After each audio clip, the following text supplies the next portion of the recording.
healthy understanding of anxiety? And at what point does anxiety become a problem? Anxiety is uncomfortable but not dangerous. The level of danger is not matching our threat response and our anxiety response. We can learn to recognize that things can be challenges rather than threats. It completely shifts how we respond to them.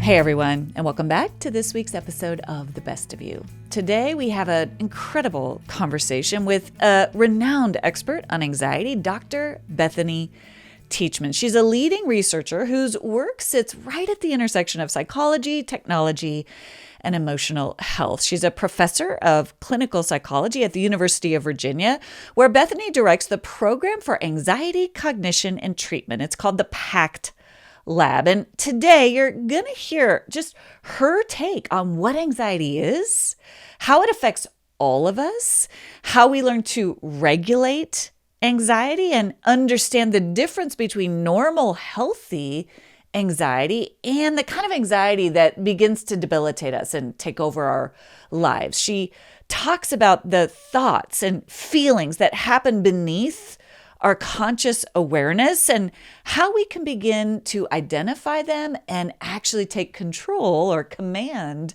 of our anxiety instead of it taking control of us. At the PACT Lab, Bethany and her team are asking some really interesting questions, like why do we get stuck in patterns of anxious thinking or avoidance? How do these loops keep us trapped in fear that is unnecessary? And most importantly, how can we learn to change them? And what was so fascinating to me about this conversation is they're not just studying these questions in a lab. They're using real life people, kids, college students. They're in conversation with them and trying to figure out how to pair good technology with real needs to help people understand their anxiety and take charge of it in healthy ways. Their goal is to make evidence-based interventions more accessible to anyone who needs them. And at the end of the episode, she's going to share with us just where you can go to find some of these resources yourself without the big barriers that we often find with things like cost and accessibility and transportation, or even the stigma that can come with seeking mental health care. She has some really fascinating insights into doom scrolling and social media and some of the compulsive pull we feel to keep reading the bad news or staying online even when it's stressing us out. Her insights are really interesting, reminding us that technology can be a big part of the problem, but it can also become a part of the solution when we use it intentionally. She really gets into how we can learn to not escape our anxiety. We wouldn't want to. We actually need it but to better understand it, how to regulate, how to let it work for us instead of against us. So please enjoy my conversation with Dr. Bethany Teachman.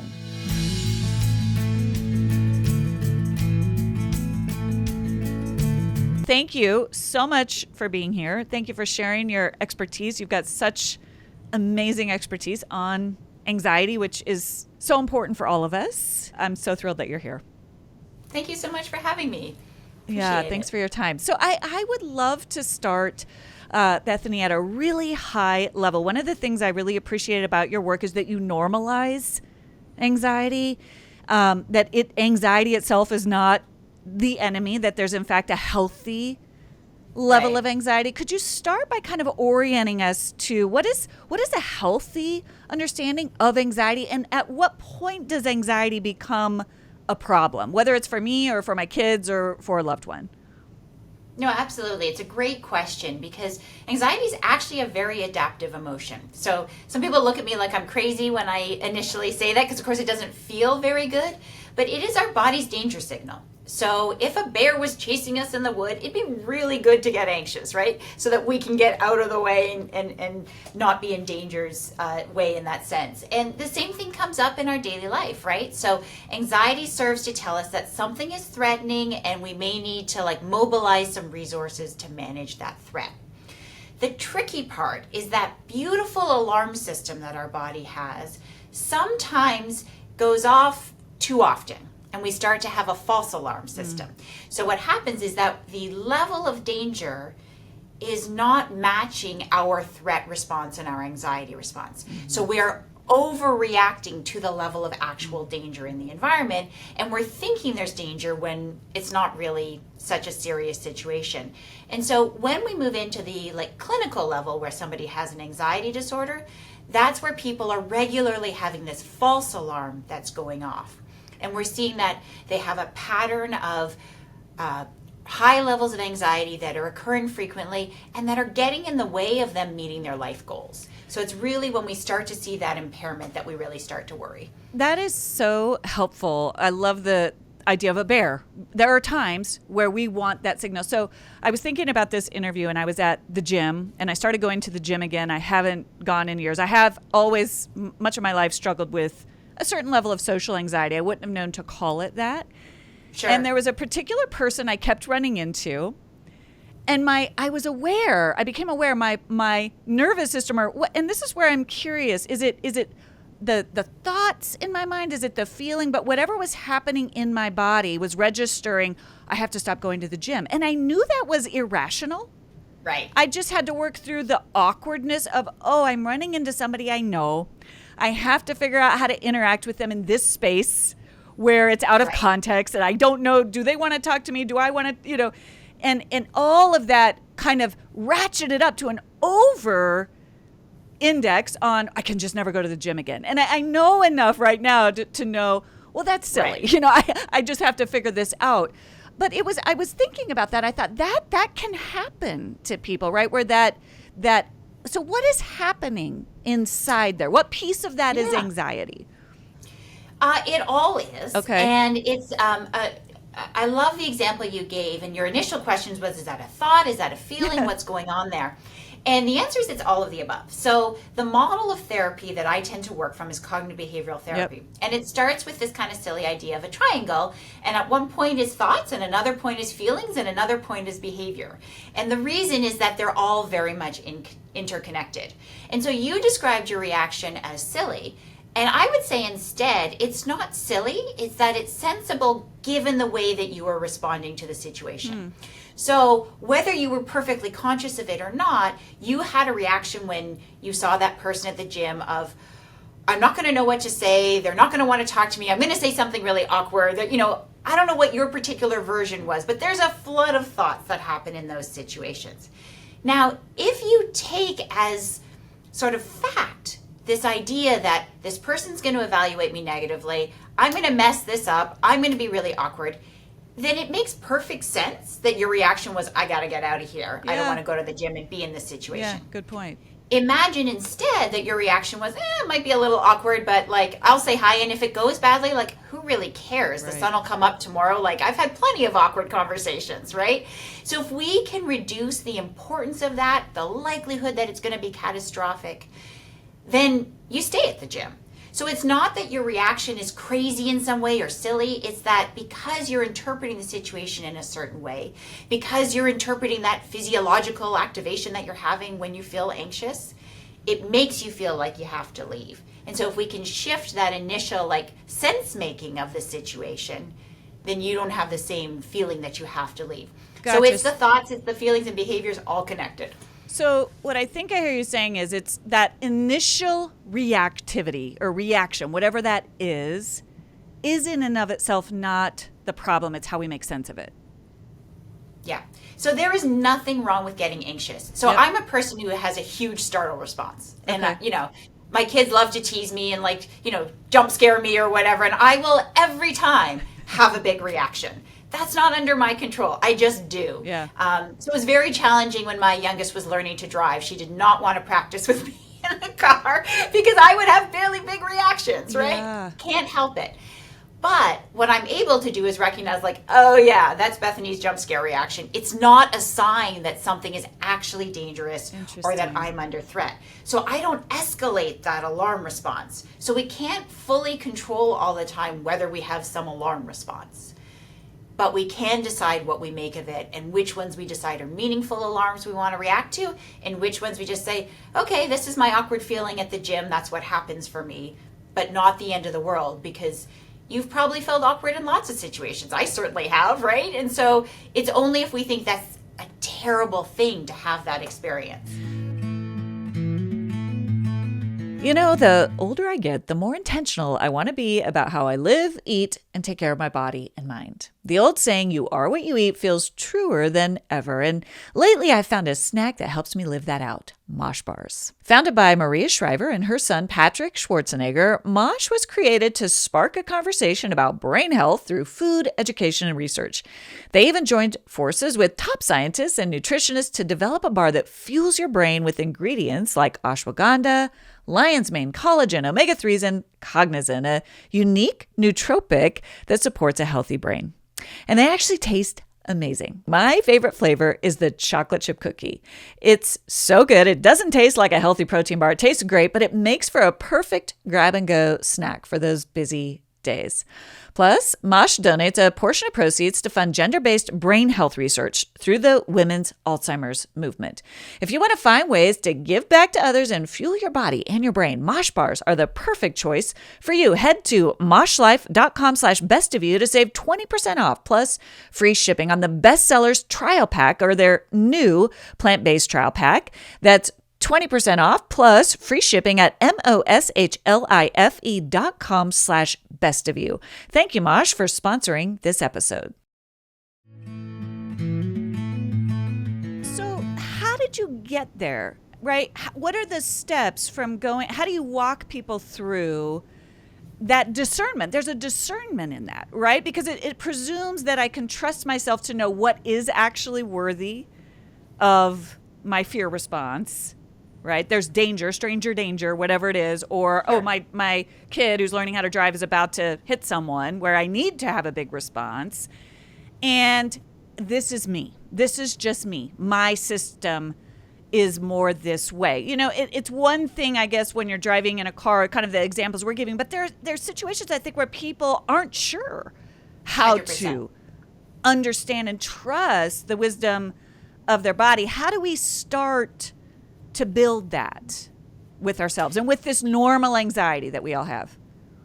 It's a skill, and it really is a practice thing. So I talk to people about, like, you're building a new muscle, and it's not going to be like easy and natural and all those kinds of things. But I encourage a few different strategies for people. So when you're trying to figure it out, ask, look around. What are others doing in that situation? Mm-hmm. What would you say to a friend in that situation? So there's things that we can do to help us recognize, like, where does our reaction fall on the continuum? Yeah. But I actually think there's like 3 buckets of reactions we can have there. And so you're not limited to one strategy.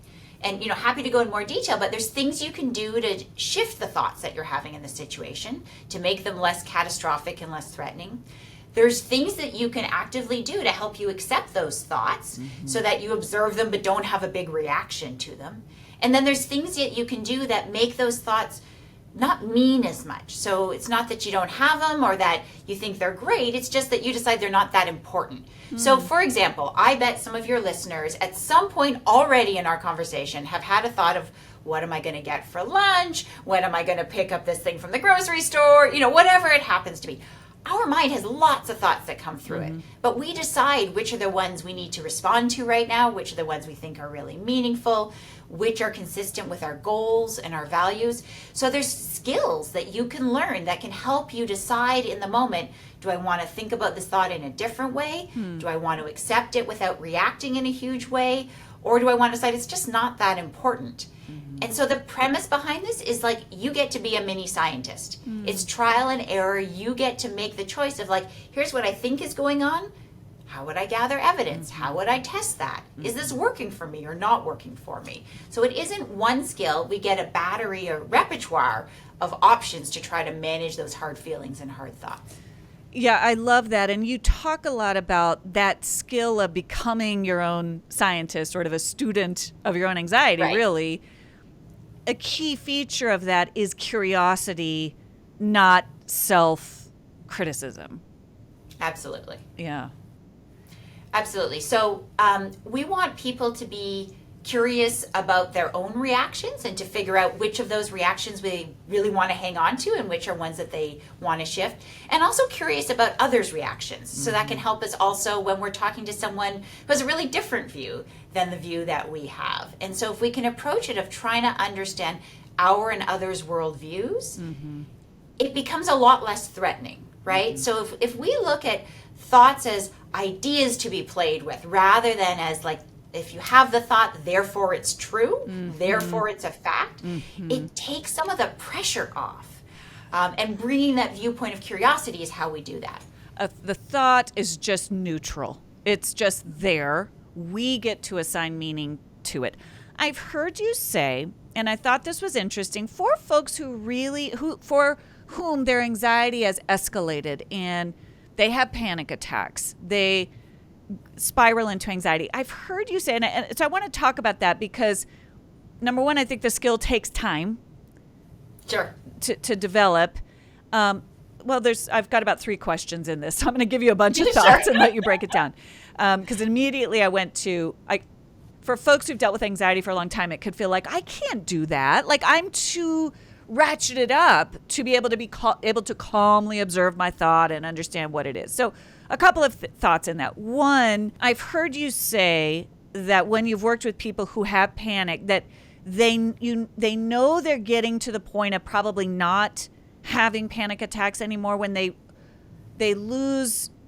realize the panic attack won't hurt them to some degree. Am I saying that correctly? How do you say that? No, absolutely. So what we teach people is anxiety is uncomfortable but not dangerous.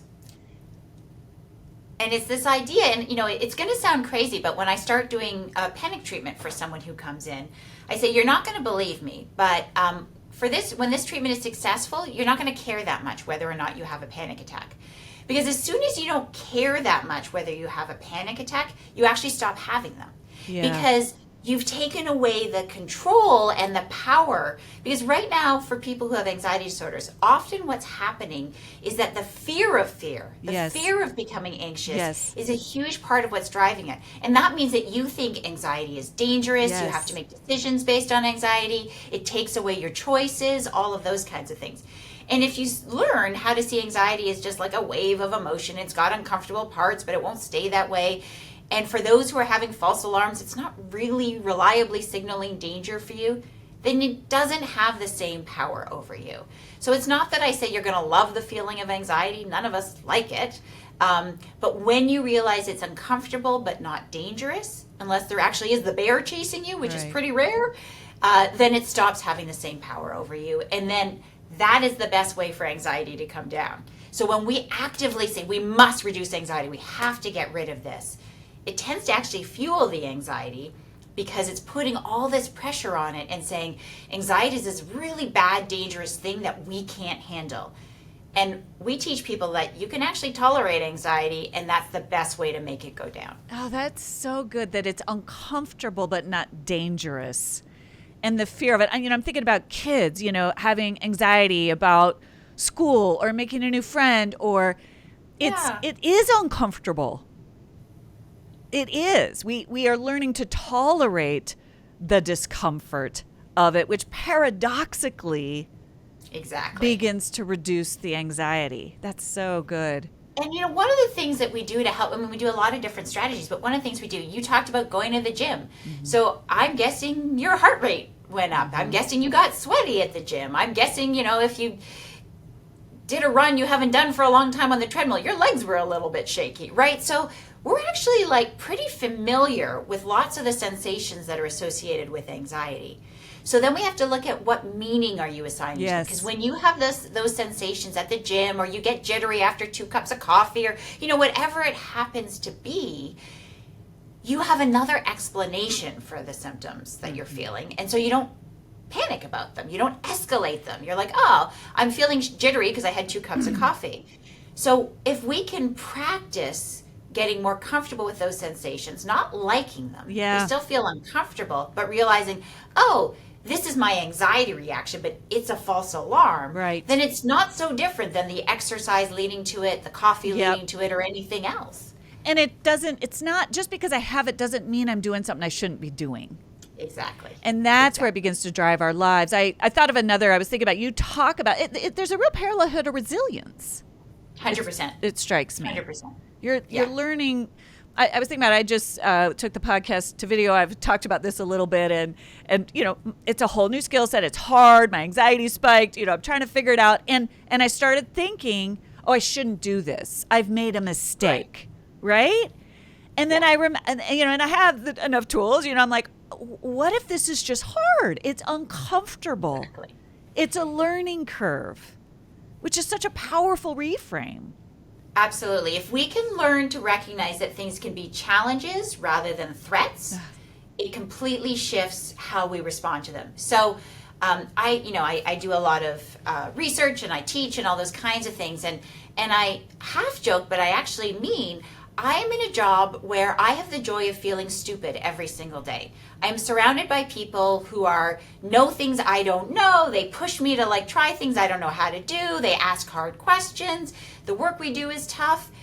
And I've learned to embrace that feeling of stupidity because it's a reminder to me that I am growing and learning and trying hard things. Because what's the alternative? If I feel comfortable all the time, there's probably not much change that's happening. There's probably not much growth that's happening, right? Yes. So that shift you made of going to video, that's an example of there's this really nice concept in psychology of desirable difficulty. And it's this idea of there's a really beautiful sweet spot where we can take where we're at and move a level that feels hard for us to do, but it's not wildly out of our skill set, right? Yeah. So it's I haven't been doing much running, but I bet in 2 months I could be ready to do a 5K. Yeah. If you haven't been doing running, don't say that in a month you're doing a marathon. That's not desirable difficulty. That's impossible. So, or pretty unrealistic at any rate. So it's that sweet spot of challenging ourselves. And so that's what we do with folks is we help them realize what are the steps to keep adding to that desirable difficulty so that they learn, because I'm not going to convince them. There's no words I'm going to say that are going to magically make somebody believe they can do these things they didn't think they could do. Yeah. But we introduce those desirable difficulty steps where they now start showing themselves that they are way more capable than they thought they were, that they could tolerate anxiety in ways that they didn't realize that they could. And then that's what helps them decide, oh, maybe I'll take another step here.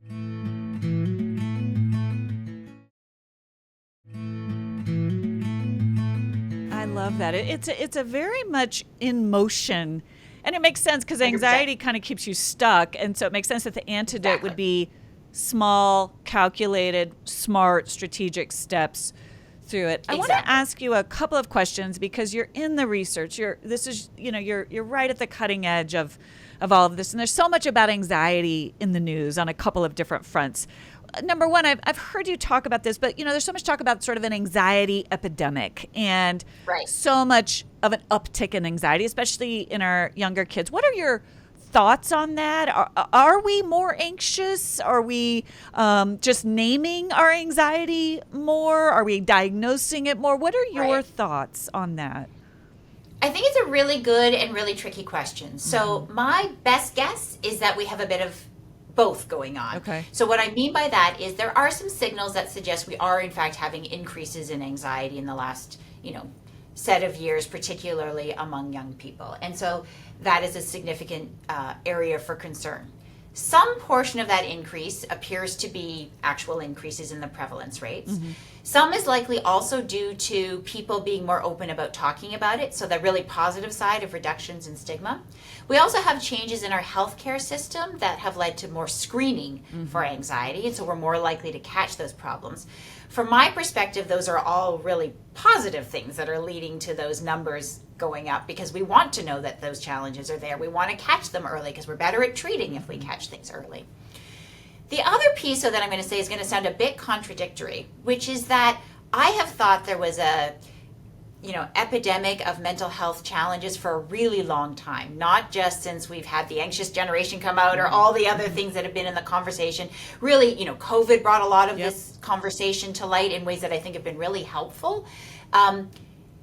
It's not actually a new problem. So yes, we have some increases, but it's not like it was okay before. Yeah. For a very, very long time, we've had a mental health care system that hasn't been meeting the needs. Yeah. In fact, we could literally double the number of mental health providers, double, and we still would not meet the mental health care needs. Whoa. Yeah. So again, it's not that this is a brand new problem and we were doing super well before. Right. So yes, there's an increase, and I'm glad it's getting the attention that it's getting, but this conversation should have been happening for a very long time. Yeah. That's so interesting, because also when you think about prevention, a lot of what you're describing is almost like when we don't have the basic tools, it also makes the problem worse, which makes the demand greater. Whereas you're right, it's not like so many of my listeners and I talk about this, we just didn't have any tools for emotional management or emotional regulation or anxiety regulation. And it's not even that there needed to be a full-blown disorder. It's just I didn't know how to manage basic. Right. And so we're still missing, we're still barely catching up with basic education, let alone with where. So Bethany, when you say that, when you talk about this deficit of providers, it leads me into sort of the big thing of what you guys are doing there at UVA, which is kind of trying to use technology to help people understand their anxiety, implement some of what we're talking about, get skills. So I want to ask you about that. And I also want to ask you, because you did a really interesting, you've been quoted a lot on doom scrolling. Yes. And I'm very curious about that, because, one of the things, so let's start there. One of the things, I think anecdotally tossed around, it's in the anxious generation, is the intersection of technology and anxiety, right? And this is why I was so interested to talk with you, because there's so much concern about 100%. Whether it's social media, whether it's AI, and our kids turning to chatbots, or us people turning to chatbots in ways that aren't healthy, in ways that are spiking anxiety on one hand and then maybe not kind of caring for it on the other. And yet technology, just like with anything, can also be super helpful in filling in some of these gaps where we don't have enough providers. So talk to me a little bit. I just kind of threw all of that at you, but talk to me a little bit about, you're kind of on the cutting edge of the both and there, what's not good about technology and what's really promising about it. Yeah. No, it's a great set of questions. So I'll start, and then tell me if I'm not hitting on some of the pieces that you're interested in. So I have the great good fortune at University of Virginia to co-direct an initiative that's called Thriving Youth in a Digital Environment, or TIDE. And it was started because of exactly the issues that you're talking about, is that sometimes we sort of fall into camps of everything to do with technology is terrible and is destroying, individuals' brains. Or the category of, hey, if we just, digital technology is going to solve all of humanity's problems and solve all the mental health challenges. And I think that those conversations are not significantly nuanced, and that actually we need to bring those two sides together and have a much deeper and more interesting conversation. And so TIDE tries to look at two questions at the same time. The first is recognizing that youth in particular are spending so much of their time on screens, and so we need to understand it better. And that means understanding the ways it harms us, but also the ways that it helps us, because it has been shown to also have benefits in addition to harms. And when is it actually just another developmental context and not, having a huge impact? And then secondly, meet people where they are. So given people are using screens so much, can we leverage that as a way to increase access to evidence-based interventions that are going to help people? So with TIDE, we're really trying to do work on both of those sides, and sometimes bringing them together. And a big part of what we do, because we tend to focus on those teenage years, so adolescence and emerging adulthood, those challenging years where we know technology use is really high, and it's the onset of lots of mental health challenges. Yeah. And so we're trying to bring those together and really center youth's voice in figuring out what's going to work for them.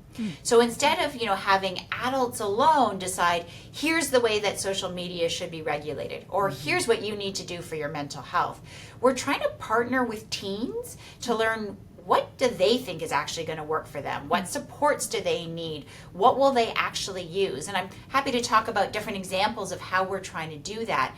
But again, you can take a problem like doom scrolling. That's a lovely example, right? Where people go down this rabbit hole. And for readers who are less familiar with it, it's like you start on something negative and then you go story after story after story. And it tends to really hurt your mood. It leads to us not sleeping well, all kinds of challenges. And it kind of distorts our sense of like, how safe is the world? How much threat am I under? All those kinds of things. And so there are strategies. There's recent research that came out just in the last couple of weeks that shows that you can actually shift the algorithm and what your feed is by reliably starting out your day looking intentionally at some positive news articles, right? That hope scrolling idea. So there's things that you can do that may help in those ways. Tonight, we are having our youth advisory board. So these are high school students who advise us on how we can do our work better in a way that will meet their needs. And we're developing with the youth an intervention that is designed to help youth make less negative social comparisons when they use social media. So one of the things that probably makes time spent on social media damaging when it does have those negative effects is when people do a lot of thinking, I'm not as attractive, I'm not as accomplished, I'm not as smart, I don't have as many friends, I don't, all of those kinds of things. All the I'm not as good at. And so we've been working with teens and college students, and they're actually developing a new intervention, a new app that's designed to actually help teens do less of that negative social comparison. So again, we're taking that same question of like, what are the impacts of social media? When is it helpful? When is it harmful? And then how can we leverage that same time they're spending on screens to make it something that's more adaptive and helpful for them? I think I'll use myself as an example. If I grew up in a social media area, I think I would have struggled. I would have struggled with it.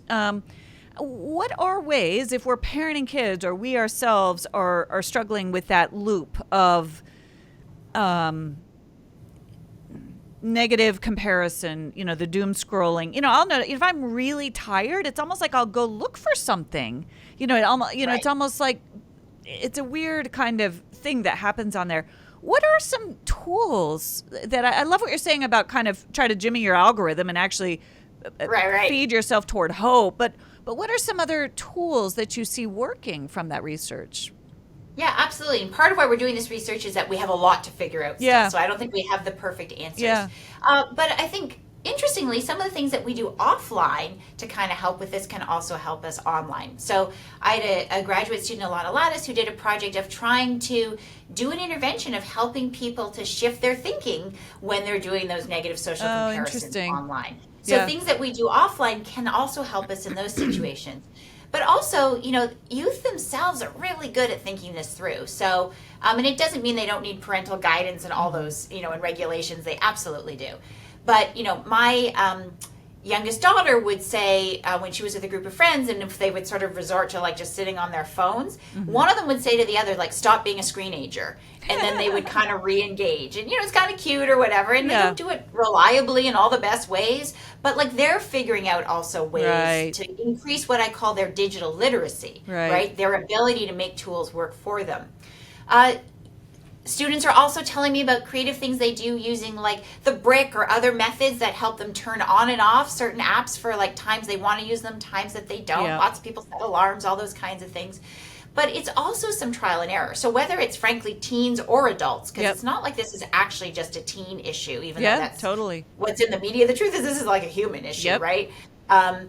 So, again, just like I talked about before, I encourage people to do trial and error. So maybe it's that, if your use of screens is really interrupting your sleep, then set a time after which you're not using the device and don't keep it in the bedroom. If, on the other hand, that's not really where the issue is that you're doing doom scrolling in a different kind of way, then you might decide that like the way you're going to get news is to like look at trusted sources for a period of time in the morning and a period of time after work, and otherwise don't look at news sources that are like making you feel really miserable. Like find that balance where you stay informed but don't go down the rabbit hole. So it's not a single solution that's going to work for people, We have to look at what are your vulnerabilities, Yeah. trial and error of what's working for you, Yeah. and then recognize that, again, we need to empower people Yeah. to figure out what's going to work for them. And so from a parenting strategy, a big part of that is like keep it an open conversation. Yeah. So if the only time as a parent you communicate with your child about their screen use is yelling and saying, this is destroying you, right, they're not going to tell you when they struggle. They're not going to tell you when they hit the hard parts. So make it an ongoing open conversation about how are you using your device? In what ways does it make you happy? In what ways does it not? How is it helping you with social connection? How is it hurting it, right? Right. Normalize that conversation, and you have to have it a bunch because as kids develop, what they're doing on their devices is changing a lot. Yeah. And it could be different for different kids, to your point. It's not a one size fits all. And so you just have to really stay in conversation with them. Yeah, that makes a lot of sense. So just kind of as we're, I love this theme, I'm hearing, first of all, there's not a one, knowing yourself. You have to know your own inner signal. That again, and it reminds me, even with the doom scrolling or the technology, like this doesn't feel good. There's anxiety here, whether it's whatever it is, and that is not. And again, that I'm not shaming myself for that. I'm noticing that, and then how do I, then my, sort of the skill is how do I reframe what's happening. So maybe again it's not, I'm such a, what's wrong with me that I can't get off social media. It's, I wonder what's going on here. Maybe I could set it aside and try to get curious, have a conversation with somebody in real life about, why am I drawn to it? What's not good about it? What is, again, it strikes me that there's a real process of self-awareness, of recognizing the cues. Anything else you would add to that, just sort of from as someone listening, even, driving in their car, like a pause, how can we, because all of this, it strikes me, it comes back to, I think of my listeners, I think we talk a lot about the fruit of the spirit, right? When you're kind of living aligned, right, with that, and I think about the fruit of the spirit of self-control, not in a controlling, rigid way, but in a, I can take command of myself. Absolutely. Right? And no, I think you're exactly right. And, two things tied to that. I think of it as intentionality. And I think we're talking about something very similar. So instead of it being about this just happens to me, 3 hours go by and I realize like all I've done is swipe, right? That's not using it as a tool to work for you. Yep. That's letting the tool drive you. Intentionality is about, and whether it's in the screen area or in lots of areas of our life, is about thinking about what are our goals, what do we want out of this, how do we want to engage, and monitoring, is it working for us to meet our goals or is it getting in the way of meeting our goals? So maybe I feel like, I just want to zone out for an hour. Fine. Zone out for an hour. Sure. But at other times I'm like, oh my gosh, I have, this project I have to do and need to, make, whatever else it is that I need to do. And so I want to think about what are my goals, and the way I use technology, like everything else, trying to think intentionally about how I want to do that. Yeah. The other piece, though, that I think goes to the comments you were making about how we ask ourselves, how is this fitting in our life? Right? Is it aligned with, whether the spirit, the values, the goals, all of those pieces? Is, one of the things we know is that it's not so much, when we look at the technology space, it's not so much actually about like how many hours do you spend on a device.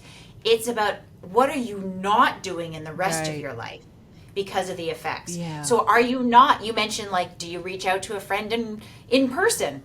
If you're not doing that, if you're not sleeping, if you're not exercising, if you're not getting nature, if you're not relaxing, if you're not having fun, so we need to look at, do you have that balance of healthy activities in your life? Technology is one of the things that can interfere with that. It's not the only one, right? You'd say the same thing to someone who is working 18 hours a day of like, this probably isn't healthy for you, because look at, it's not that work is bad, it's look at all the things you're not having in your life that probably are needed for you to be a healthy, balanced person that feels like you're being fulfilled and living your purposeful life and all those things, right? So it's what's not happening is actually at least and probably more important than sometimes what is happening. Yeah, that's really helpful, both in our own lives. Am I at a balance? Like, to your point, like if I'm scrolling for half an hour and it's kind of silly and laughing at funny TikTok videos and I'm living a balanced life, Absolutely. who cares? Or our kids, I could imagine, right? Again, to that point of just being really intentional. That's a great word. How, Bethany, you guys are doing a lot of work. Again, the PACT Lab, I know, is doing a lot of work to try to connect people who can't get the care that they need for anxiety with web-based digital resources that are, designed for this work. This is not just a shot in the dark. This is like you're trying to get people really high level care when there is when we can't get to a provider or a clinician. How could people connect to the work that you're doing or learn more about it? Yeah. So two things. I encourage people to go to Tide's website, which is tide.virginia.edu. So it's TYDE. And you can see lots of information about some of the things that we work on there. And then they should feel free to reach out to me, and I'm happy to share resources with them. We have a suite of digital interventions called Mind Trails, where we try to help people get connected, and we're launching those at different times. We have previously had a website that, we were fortunate, had a lot of folks visiting. It was used in 85 plus countries around the world of offering these anxiety interventions. Wow. We've now shifted to a suite of mobile apps so that we can actually personalize the interventions in different ways, and we are developing different apps for different communities. So we have one for teens that's different than what we do for adults. We have one that's called Mind Trails Espanol for those who are Spanish speaking. We're launching one for patients with Parkinson's and Huntington's disease who experience anxiety. So we're kind of developing these different digital tools that can allow people to increase their access to care and get the sort of resources that they need in the moment that they need. And I should say I get to work with an amazing array of collaborators in engineering and computer science and education and nursing to help do this work and try to meet the needs of different communities. It's so interesting, even just listening to you. That's amazing, because I'm thinking about all this concern, and I get it. I hear it from other therapists. I hear it from parents about kids on chatbots with their mental health issues. But it occurs to me, to your point about, well, let's meet the kids where they are. If they're wanting to go to a device, they're looking for help. Maybe we don't love it that they're going, but let's use, so if that's an intuitive way, you guys have created some really truly helpful ways to meet that need through apps, through technology. Again, I'm just thinking about a parent, like, let's not just say, oh, this is bad, we've got to get rid of this. Right. It's, oh, that's interesting. There's a desire to talk about something. There's a comfort level with technology. Let's find the right technology. Right. And these are tools. And so, how do we make a tool work for us and try to minimize the harms? And I do want to be clear. I really don't think these are the answer to all problems, or that there aren't risks involved with social media and risks involved with, AI-based digital interventions, for example. We have lots of issues that we need to grapple with. It's not I don't think it's a simple story. And at the same time, I think we can jump into that complexity and figure out how is it that we maximize the benefits, what safeguards are needed to minimize those harms. Yep. And I think there's really interesting work that's happening in the space that I'm excited to see where it goes. Yeah. And other work that has me really nervous in terms of, what's happening in the space. Yeah. Well, it reminds me of, you think about sort of the proliferation right now of mindfulness apps that can be really helpful to help you find calm in a moment. And that's right. I mean, 100%. And it's great if you have a human walking you through a guided, but that's also that's costly. That's, so we want we want the best tools we can. And I just love that you guys are working on that and trying to create something that is meaningful for people. And thank you so much just for sharing your time and the benefit of your wisdom with so many people and with us today. Oh, thank you for the great discussion. I appreciate it. Yeah. Thanks so much. Thank you for joining me for this episode of The Best of You. Be sure to check out the show notes for any resources and links mentioned in the show. You can find those on my website at dralisoncook.com. That's Alison with one L, cook.com. Before you forget, I hope you'll follow the show now so that you don't miss an episode. And I'd love it if you'd go ahead and leave a review. It helps so much to get the word out. I look forward to seeing you back here next Thursday. And remember, as you become the best of who you are, you honor God, you heal others, and you stay true to your God-given self.